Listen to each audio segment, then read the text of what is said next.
नमस्कार दोस्तों, आप सभी का स्वागत है हमारे YouTube चैनल शिक्षा सबको में। जैसा कि आपको पता है कि आप माध्यमिक कक्षा अर्थात हाई स्कूल का विज्ञान विषय पढ़ रहे हैं, तो अपनी वीडियो को प्रारंभ करने से पहले मैं आप सभी से अनुरोध करना चाहूँगी कि आप हमारे इस चैनल को ज़्यादा से ज़्यादा सब्सक्राइब कीजिए, लाइक कीजिए, कमेंट कीजिए और हाँ, बेल आइकन ज़रूर दबाइए, जिससे कि आपको हमारे वीडियो संबंधी कोई भी नोटिफिकेशन है वो आपको मिलता रहे। और साथ में ही मैं आपको एक नंबर डिस्प्ले करा रही हूँ स्क्रीन पर, जो हमारा व्हाट्सएप नंबर है। इस नंबर पर आप मैसेजेस के द्वारा हमसे कांटेक्ट कर सकते हैं। किसी भी लेसन या टॉपिक से रिलेटेड कोई परेशानी अगर आपको आ रही है तो वो आप हमसे इस नंबर के थ्रू पूछ सकते हैं। और हाँ, ये एक बात मैं आपको और बताना चाहूँगी कि आप हमारी इस वीडियो को उन विद्यार्थियों तक शेयर कीजिए जो NIOS माध्यम बोर्ड से हाई स्कूल की परीक्षा दे रहे हैं और साथ ही साथ अन्य किसी हिंदी बोर्ड माध्यम से परीक्षा दे रहे हैं, जिनसे कि उन्हें अध्ययन करने में सरलता हो सके। आज हम यहाँ पर पढ़ेंगे मॉड्यूल 3 गतिमान वस्तुएं, यूनिट 9 गति और इसका वर्णन।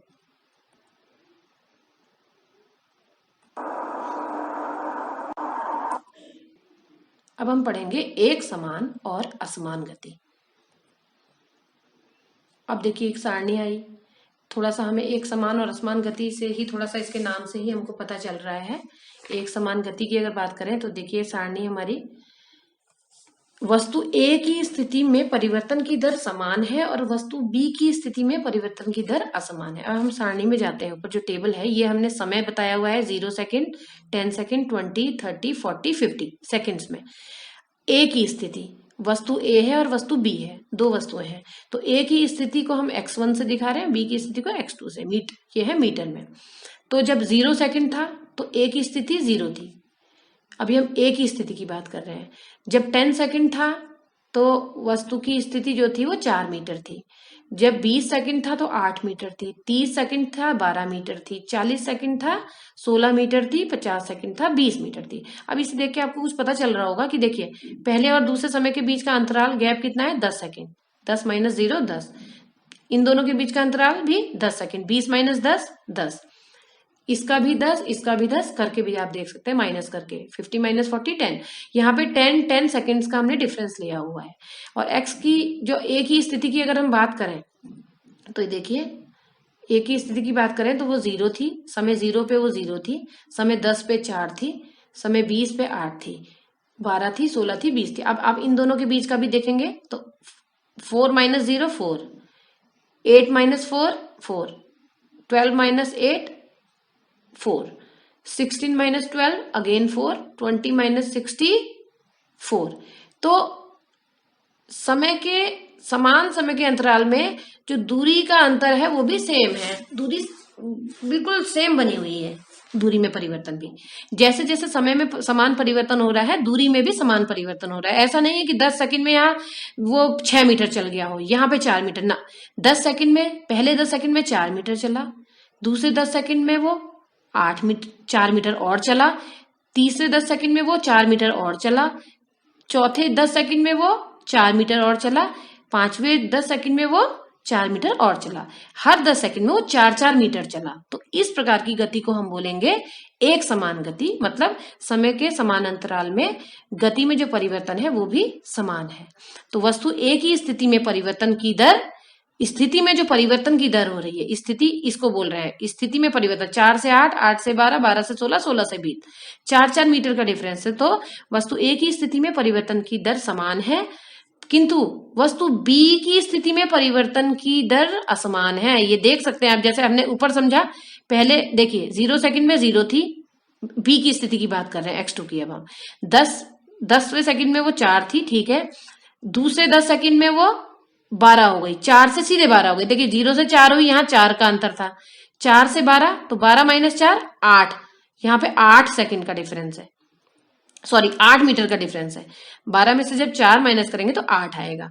अब देखिए तीसरी कंडीशन में स्थिति 12 ही बनी थी, लेकिन सेकंड 10 बढ़ गए थे, मतलब तीसरे सेकंड में स्थिति में कोई परिवर्तन नहीं हुआ। चौथे 10 सेकंड में भी 12 ही बनी हुई थी, 5वें 10 सेकंड में 12 से 20 हो गई अचानक। देखिए यहाँ पे 4 का डिफरेंस था, यहाँ पे 8 का डिफरेंस था, यहाँ पे कोई डिफरेंस नहीं था, यहाँ भी कोई डिफरेंस नहीं था, और यहाँ एकदम से 12 से 20 बढ़ गई, 8 मीटर बढ़ गई। तो ये जो इनके बीच का जो अंतराल है, जो इंटरवल है, वो एक समान नहीं है, जबकि समय का अंतराल समान है। तो वही बताना है कि अगर समय के समान अंतराल में दूरी भी उसी हिसाब से बढ़ रही है, सेम दूरी में एक समान परिवर्तन हो रहा है, तो वो कहलाती है एक समान गति। और दूरी में अगर एक समान परिवर्तन नहीं हो रहा है तो उसे असमान गति कहते हैं।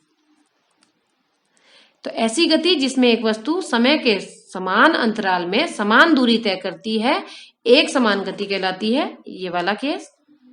जबकि वह गति जिसमें एक वस्तु समय के समान अंतराल में समान दूरी तय नहीं करती है, असमान गति कहलाती है। ये हमने एक समान और असमान गति को एक दिखाया गया है, एक ग्राफ के माध्यम से निरूपण किया है हमने इसमें। तो देखिए ये वाली जो है वस्तु ए, हालांकि जो ये वस्तु बी वाला ग्राफ है वो पीछे वाले एग्जाम्पल का ग्राफ नहीं है, ये जस्ट मैं समझा रही हूं आपको। तो ये जो ए है, ये देखिए, ये 10 सेकंड था, 4 मीटर, ये 10 सेकंड के बाद 8 मीटर, ये देखिए फिर से 10 सेकंड का 30 पे देखें तो 12 मीटर, देखा आपने, और फिर से 40 पे देखें तो 16 मीटर, और 50 पे देखें तो 20 मीटर। मतलब समय के समान अंतराल में दूरी में भी समान परिवर्तन हो रहा है, 4-4 के मीटर के हिसाब से दूरी बढ़ी है। लेकिन अगर बी वाली वस्तु के रास्ते को देखें, देखिए पहले 10 सेकंड में तो ठीक हो गया 4, दूसरे 10 सेकंड में 12, 4 से सीधे 12 पे आ गई, देखिए तीसरे 10 सेकंड में 30 पे, देखिए इसकी स्थिति इन्होंने दिखाई नहीं हुई है यहाँ पे, लेकिन इसकी स्थिति करीबन 12 और 16 के बीच से थोड़ा सा ऊपर है, यानी कि 12, 13, 14, 15, 16, करीबन 15 मान लीजिए, 15। उसके बाद 40 सेकंड में देखिए आप, इसकी स्थिति ये वाली 16 से थोड़ा सा ऊपर, 17, और 50 सेकंड में 20। तो देखिए ये हो गई एक समान गति। तो अगर हम इसमें कहें तो समान गति का एग्जाम्पल ये सीधी रेखा है, ये देखिए, जिसमें दूरी और स्थिति उसकी एक समान अंतराल में समान दूरी तय कर रहा है, जबकि वस्तु बी जो है वो समान समय के समान अंतराल में समान दूरी तय नहीं कर रहा है। तो ये हमारा एग्जाम्पल हो गया एक समान गति का, और वस्तु बी जो एग्जाम्पल हो गया हमारा असमान गति। एक समान और असमान गति को निरूपित करता ग्राफ, ये आपको हमने दिखाया है। आप भी कोई और एग्जाम्पल उठा के उसे ग्राफ पे ड्रॉ करके देखिए। अब हम पढ़ेंगे टॉपिक 4, जिसे कि इंग्लिश में बोलते हैं स्पीड। तो स्पीड वर्ड का यूज हम लोग अपने दैनिक जीवन में करते रहते हैं। जैसे कि हम देखते हैं कि अब जैसे आप यहाँ पर देख रहे हैं, ये एक मोटरसाइकिल सवार है, ये जा रहा है कहीं, और एक कार देखिए आपने, कार भी जा रही थी, अभी दूसरी कार है, ये इससे भी आगे निकल गया, ये देखिए ये जा रहा है। तो इसको देख के हमें क्या समझ में आ रहा है कि चाल की अगर हम स्पीड की बात करें तो इस मोटरसाइकिल सवार की स्पीड कार की स्पीड से ज्यादा है, क्योंकि ये उन सबसे आगे निकल गया है। तो यहाँ पे अगर हम समझ में आती है बात, तो स्पीड हमारा जो हम चाल के द्वारा गति कितनी तेज है इसको मापते हैं। मतलब हम कह रहे हैं कि इसकी चाल, जो मोटरसाइकिल सवार की चाल है वो कार से ज्यादा है, तो इससे हमें ये पता चल रहा है कि मोटरसाइकिल जो सवार है इसकी गति कितनी तेज है, इसकी गति उनसे तेज है, ये तेज गति में चल रहा है, तेज गति में गतिमान है, तो इसको मापते हैं। तो चाल के द्वारा हम गति की तेजी को मापते हैं कि गति कितनी तेज है और कितनी कम है। चाल कम होगी तो इसका मतलब वो धीरे गतिमान है, वो कम गतिमान है। तो गति की तेजी को बताती है चाल। हम चाल के द्वारा गति कितनी तेज है इसको मापते हैं। अभी हमने देखा मोटरसाइकिल सवार जा रहा था, तो हमने कहा कि भाई मोटरसाइकिल सवार जो है वो की स्पीड कार की स्पीड से ज्यादा है, यानी कि उसकी गति कार की गति से ज्यादा है। इकाई समय में किसी वस्तु द्वारा तय की गई दूरी चाल कहलाती है। इकाई समय में किसी वस्तु पर तय की गई दूरी चाल कहलाती है। इसका मतलब ये है कि 1 सेकंड में किसी वस्तु द्वारा चली गई दूरी को चाल कहते हैं। 1 सेकंड में कोई वस्तु जितनी दूरी चलेगी वो उसकी चाल कहलाएगी, या 1 घंटे में कोई वस्तु जितनी दूरी तय करेगी वो उसकी चाल कहलाएगी। जैसे कि हमने देखा है कि अभी मैं आपको एग्जांपल देती हूँ आगे इस चीज का।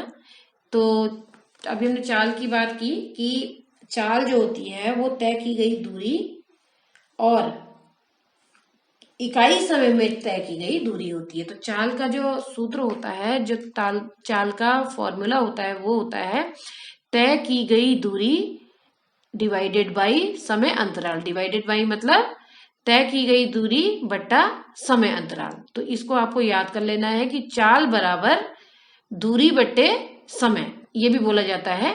यहाँ पे हमने इसको आदर्श इसका एक आपको फॉर्मूला दिया है, चाल बराबर तय की गई दूरी बट्टे समय अंतराल, मतलब जितनी दूरी उसने तय की है वो और कितने समय में वो दूरी करी है वो यहाँ पे आएगा। चाल का एसआई मात्रक मीटर प्रति सेकंड है। इसको हम लिखाते हैं एम, ये होता है डिवाइडेड बाई का निशान एस। तो एम पर सेकंड मतलब 1 सेकंड में वो कितने मीटर चला है उसको कहते हैं हम चाल का मात्रक। तो चाल का एसआई मात्रक होता है मीटर प्रति सेकंड, इंग्लिश में बोलेंगे मीटर पर सेकंड। 1 सेकंड में जितनी दूरी तय करेगा मीटर में, इसको मीटर सेकंड की पावर -1 भी कहते हैं। जैसा कि आप सरल करेंगे, अगर इस सेकंड को ऊपर लेके जाएंगे, इस डिवाइड के निशान से ऊपर ले जाएंगे, तो इस केस में तो इस पे प्लस की पावर 1 है, ऊपर ले जाएंगे तो -1 हो जाएगा। चाल का दूसरा मात्रक किलोमीटर आवर की पावर -1। आपने अपनी मोटरसाइकिल वगैरह में देखा होगा, स्पीडोमीटर होता है, उस पे जो चाल आपकी वाहन की चाल किलोमीटर पर आवर में ही आती है। इसका मतलब भी किलोमीटर पर आवर ही है। अगर इस आवर को आप पर यहाँ पे बट्टा लगाएंगे, यहाँ पे डिवाइड लगाएंगे, आवर को नीचे लेके जाएंगे तो यही हो जाएगा किलोमीटर पर आवर। मतलब 1 घंटे में किलोमीटर में तय की गई दूरी इस केस में चाल कहलाएगी। हम कहते हैं ना 40 की स्पीड है, 40 की स्पीड का मतलब हो गया 40 किलोमीटर पर आवर, मतलब 1 घंटे में 40 किलोमीटर चलता है। 60 बोलते हैं तो इसका मतलब 60 किलोमीटर पर आवर, मतलब वो 1 घंटे में 60 किलोमीटर चलता है। अब हम इसका एक उदाहरण लेते हैं। एक वस्तु क्रमशः 20 मीटर और 40 मीटर भुजाओं के आयताकार पथ पर गति करती है। तो आप लोग थोड़ा सा विजुअलाइज करें, थोड़ा सा इसको कल्पना करने की कोशिश करें कि एक आयताकार आयत है आपका। अभी मैं आपको दिखाती हूँ चित्र के माध्यम से भी। देखिए, एक आयत है जिसमें क्रमशः 20 मीटर और 40 मीटर भुजाओं के आयताकार। तो बड़ी वाली 40 मीटर, छोटी वाली 20 मीटर। ये देखिए, छोटा वाला 20 मीटर, बड़ा वाला 40 मीटर का ये आयताकार पथ है। तो एक वस्तु है जो क्रमशः 20 मीटर और 40 मीटर भुजाओं के आयताकार पथ पर गति करती है। वो चल रही है यहाँ पर और चलती है, ठीक है। यह 2 चक्कर पूरा करने में 30 मिनट लेती है। मतलब ये अगर यहाँ से चलना शुरू करा है उसने, प्रारंभिक बिंदु ये है, तो यहाँ से यहाँ गई, यहाँ गई, यहाँ गई, तो ये इसका 1 चक्कर हो गया। फिर से इधर गई, फिर आई, ये इसका दूसरा चक्कर हो गया। तो ये 1 चक्कर पूरा करा उसने, फिर इसने दूसरा चक्कर पूरा किया। इन 2 चक्करों में ये 30 मिनट का समय लगाती है। तो वस्तु की चाल क्या होगी? तो अभी हमने इससे पहले वाली स्लाइड में देखा था कि हमने चाल का एक आपको सूत्र बताया था, फॉर्मूला बताया था। चाल बराबर तय की गई दूरी डिवाइडेड बाई या बट्टा समय अंतराल। तो बस हमें चाहिए क्या? चाल के लिए दूरी चाहिए और वो दूरी कितने समय में चली है वो चाहिए। वो दोनों ही चीजें हमें यहाँ पर एग्जाम्पल में दी हुई है। तो अगर एक आयत है जो कि 20 और 40 भुजाएं हैं जिसकी, तो सीधी सी बात है 1 चक्कर में वो कितनी दूरी तय करेगा? 20 + 40 + 20 + 40, उसका परिमाप कहते हैं, जिसे इंग्लिश में बोलते हैं पेरीमीटर। तो इसका फॉर्मूला भी होता है, आयत के पेरीमीटर का फॉर्मूला होता है, आयत के परिमाप का फॉर्मूला होता है 2 × छोटी वाली भुजा प्लस बड़ी वाली भुजा। ये भी एक तरीका है, ये सब आप लोगों ने पढ़ा होगा, तो इसमें ज्यादा समय नहीं खराब करते हैं। तो सीधी सीधी बात है कि अगर 1 चक्कर लगाना है तो उससे 20 + 40 और फिर से 20 प्लस 40, तो क्यों ना हम 20 प्लस 40 को एक बार जोड़ें और उसे 2 से मल्टीप्लाई कर दे। देखिए 2 से गुणा किया हुआ है तो वो उसका एक चक्कर की दूरी निकल गई। ठीक है, यही देखिए हमने किया हुआ है यहाँ पे। हम अगर फिर से समझिए आप इस चीज को, एक आयत है 20 और 40 भुजा वाला, तो 20 के सामने की भुजा भी 20 होगी, 40 के सामने की भुजा 40 होगी। तो यानी इस पथ की पूरी लंबाई अगर हम नापे तो कितनी निकलेगी, स्केल लेके नापेंगे आप, तो 20 meter plus 40 meter plus 20 meter plus 40 meter, एक चक्कर हो गया। अब इसका 2 गुना कर देंगे तो 2 चक्कर निकल आएंगे हमारे। तो यानी कि अब देखते हैं, हम करते हैं एक बार वर्बली इसको। तो 20 प्लस 40 60 प्लस 20 80 प्लस 20 40 प्लस 40 80 और 40 120। तो देखिए तो 120 मीटर हो गई, और 2 की निकालेंगे तो 120 गुणा 2 हो जाएगा, यानी कि 240 मीटर हो जाएगी 2 चक्करों की लंबाई। तो 240 मीटर और डिवाइडेड बाई जो समय हमारा लगा है 30 मिनट लगा है, लेकिन आपको पता है इसका जो मात्रक था वो मीटर प्रति सेकंड था, मीटर पर सेकंड, तो हमें सेकंड में कन्वर्ट करना पड़ेगा इस मिनट को। तो 30 मिनट है तो 1 मिनट में 60 सेकंड होते हैं, तो 30 मिनट में कितने सेकंड होंगे, 30 इंटू 60, 30 इंटू 60। कोई भी मिनट को अगर सब 60 से मल्टीप्लाई कर देंगे, गुणा कर देंगे, तो उसका सेकंड में निकल जाता है। इसको इस ढंग से समझे, 1 मिनट में 60 सेकंड, तो 2 मिनट में 2 इंटू 60, 3 मिनट में 3 इंटू 30 सेकंड, 30 मिनट में 30 इंटू 60, 30 इंटू 60 सेकेंड। तो अगर इसको सॉल्व करेंगे तो देखिए इसका आंसर आ जाएगा, मैंने बताया था आपको, ये 240 इंटू 2, 240 इंटू 2 करके देखिए कितना, और डिवाइडेड बाई दिस वन। इसको आप अगर सॉल्व करेंगे तो पूरा सॉल्व हमने नहीं किया यहाँ पे, तो 4 डिवाइडेड बाई 30। आप इसको आगे भी दशमलव में भी ला सकते हैं इस मान को, और ऐसे भी छोड़ सकते हैं। तो यहाँ पे जो मात्रक आएगा वो आएगा मीटर पर सेकंड, या आप इसको ऐसे भी लिख सकते हैं मीटर सेकंड की पावर -1, दोनों ही तरीके से आप लिख सकते हैं। तो बस यहाँ पे हमने देखा, चाल निकाली। इस ढंग से हम आप बहुत सारे और एग्जाम्पल भी ले सकते हैं। हमने यहाँ पे आयताकार पथ लिया था, हम एक केस ये भी लिख सकते हैं जिसमें कि हम 20 मीटर भुजा का एक वर्गाकार पथ ले लें और उसकी हम निकालें, तय की गई दूरी उस केस में हो जाएगी उस वर्ग का परिमाप, यानी कि 4 इंटू 20। और अगर 2 चक्कर लगाए हैं तो उसको डबल कर दीजिए, 2 चक्कर नहीं, एक ही चक्कर का निकालना है। चलिए एक ही चक्कर का अगर उसमें निकालना है तो एक ही चक्कर का लीजिए आप, 20 इंटू 4 हो जाएगा, डिवाइडेड बाय जो समय लगा है उसे डिवाइड कर देंगे तो उसकी चाल निकल जाएगी। इस केस में भी आप एक चक्कर में जो अगर उसने 30 मिनट लिए होते एक चक्कर लगाने में, तो उसकी अगर चाल निकालते तो क्या निकलती, तो तय की गई दूरी डिवाइडेड बाई समय अंतराल। तो तय की गई दूरी उस केस में क्या होती, एक चक्कर की दूरी, यानी कि 20 plus 4 plus 20 plus 40, 20 plus 40 plus 20 plus 40, और डिवाइडेड बाय 30 मिनट्स होता माना तो 30 इंटू 60 कर देते, तो आपकी मीटर पर सेकंड में या मीटर सेकंड की पावर -1 में चाल निकल आती। तो इस ढंग से हम किसी भी गतिमान वस्तु की चाल को निकाल सकते हैं। आप और भी एग्जाम्पल्स करके देखिए, और अगर कोई आपको प्रॉब्लम है तो आप हमारे दिए हुए व्हाट्सएप नंबर पे मैसेज भी कर सकते हैं। धन्यवाद।